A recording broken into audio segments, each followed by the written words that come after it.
Hey, welcome back to Happy Little Note Trees. I don't know if you've noticed, but we made some changes to the location that I filmed things. But today, we're going to talk about saturation, the worst tool you can possibly use in Davinci Resolve for saturation. Why that? We'll talk about a couple things, why that is, and what's wrong with it, and then what can we do to use instead of it. So.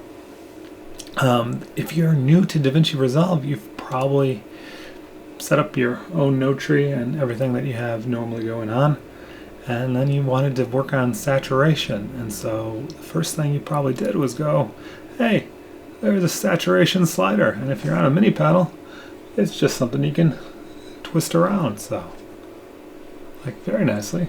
But yeah, in my normal note tree, this is where the sat node goes. I have we get the exposure balance, everything, and the color balance, and then we go out to our DRT. Today we're using Open DRT, and yeah, normally here I have a DCTL that I use, but today we are playing around with saturation. So, what is wrong with just twirling the knob around?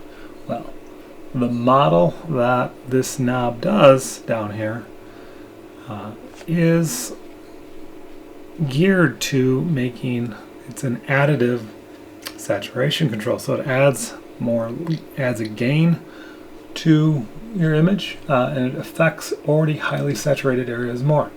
The problem with that is we end up making things start to feel like they're emitting light versus reflecting or absorbing and reflecting light. So reflective versus emissive, and you can see that in the water. The blue starts to feel like it's almost glowing. Her lips start to feel like it's glowing, but that's just using the primary saturation. We can see that over here on this one as well, and yeah, we'll just crank that to the max, because why not, and grab a still of that, because we're going to look at other models in this series on saturation.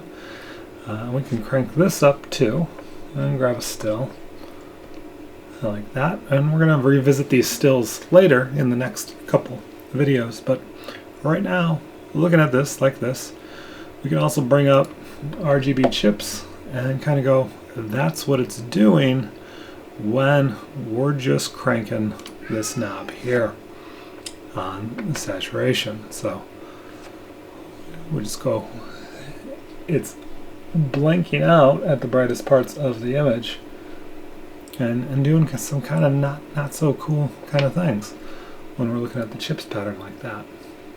The thing is, this primary saturation knob isn't designed to work in Davinci Wide Gamut, Davinci Wide Intermediate. It's designed to work over here on post-image formation. And so if you go over here to this last node over here and twirl that knob around, you get a much better response. It was designed to make quick, easy adjustments after the image has been formed and before it went out to broadcast if something was too hot or too not. So you actually get a much better response when you work on it after you've converted your image to Rec 709, Gamma 2.4, or whatever your mastering display is. But in Davinci Wide Gamut, Davinci Wide Intermediate, in that loggish kind of working state, it's not designed to work like that. So, what can we do about it? What other tools do we have in our toolbox?